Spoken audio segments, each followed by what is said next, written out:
カーショー着きましたよ。とってもかっこいい車がいっぱい出てきてます。とりあえず見に行きましょう。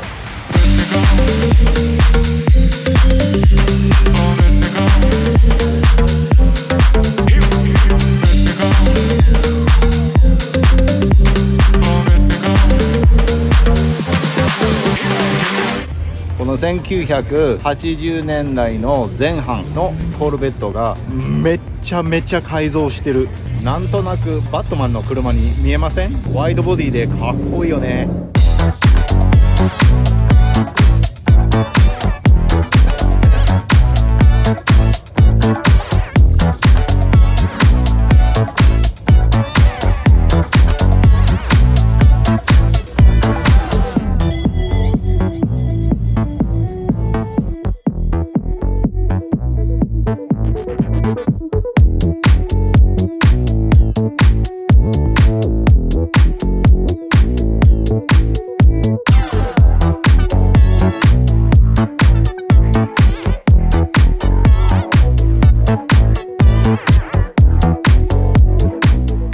めちゃめちゃかっこいい車発見しました。 R33GTS-T です。ちなみにめちゃめちゃチューニングしてあってでっかいタービンついてます。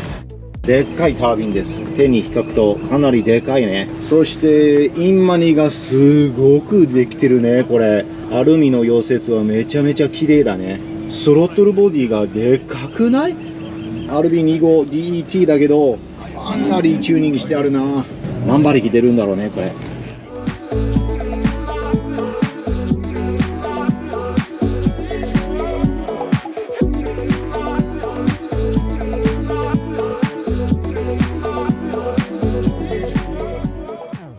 久しぶりのカーショーはめちゃめちゃ楽しかった。いろんな車が出てきました。ほら、スカイラインも出てるでしょ。1930年代からの車もあったし、現代の車でも出てますし、めちゃめちゃ良かったです。面白かった。楽しかった。そして最後まで、ご視聴していただきましてありがとうございます。もしよかったら、グッドボタンを押して、ぜひ登録をお考えください。よろしくお願いします。